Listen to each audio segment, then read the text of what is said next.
నా ఆరాధ్య దైవమా ఆరాధ్య దైవమా నా స్తోత్ర గీతమా నా యేసు రాజా రాజా రాజా రాజా యేసు రాజా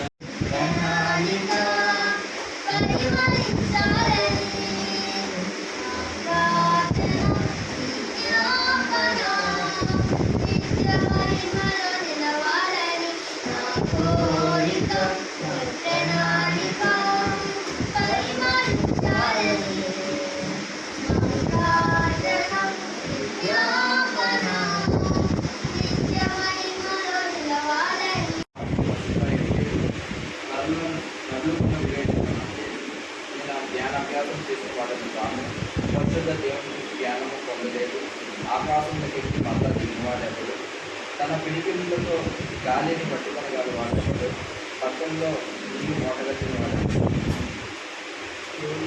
నిశ్చయంగా మనుషులు రావడం లేదు నా కర్లుకొని వివేచన లేదు నేను జ్ఞానాభ్యాసం చేసిన వాడని కాను పరిశుద్ధ దేవుని ఇచ్చిన జ్ఞానం లేదు ఇదేమన్నా నేను జ్ఞానాభ్యాసం చేసిన అంటే మా నాకున్న దాని బట్టి ఏంటంటే నాకైతే ఏమాత్రం జ్ఞానం లేని వాళ్ళు ఏమాత్రం బుద్ధి లేని వాళ్ళు అయినప్పటికీ దేవుడు నన్ను ప్రేమించి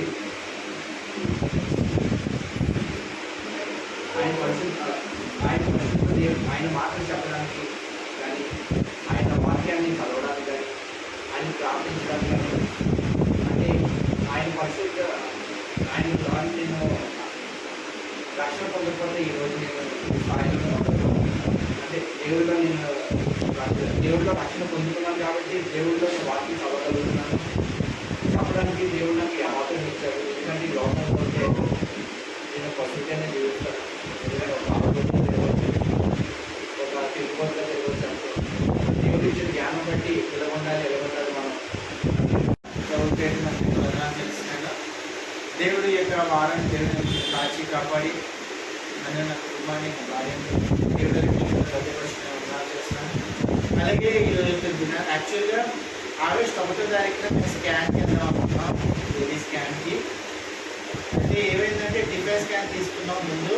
ఆ డిఫెన్స్ స్కాన్ తీసుకున్న తర్వాత డాక్టర్స్ ఏం చెప్పారంటే బేబీ హార్ట్లో ఒక వెంట్రికల్స్ ఉంటాయి కదా, రైట్ వెంట్రికల్ లెఫ్ట్ వెంట్రికల్, ఒక వెంట్రికల్ సైజు పెద్దగా ఉందని, హార్ట్ కొంచెం సైజు పెద్దగా ఉందని చెప్పారు. అయితే చాలా కంగారు పడ్డాం మేము ఎక్కువగా. ఏంటి హార్ట్లో కొంచెం ఇబ్బంది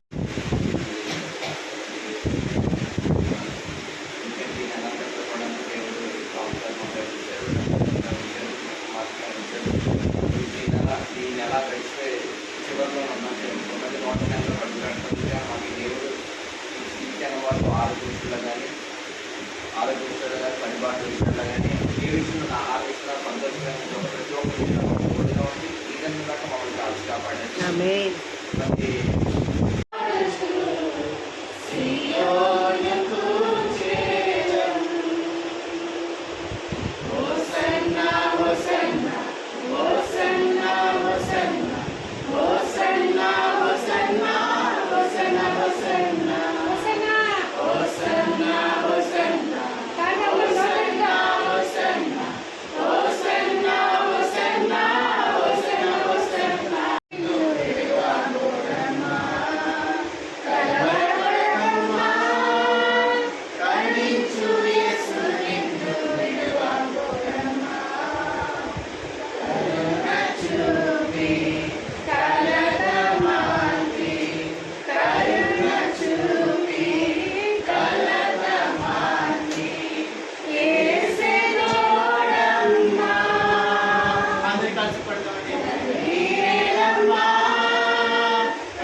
నేను వేడి ఉండిట యేసయ్యా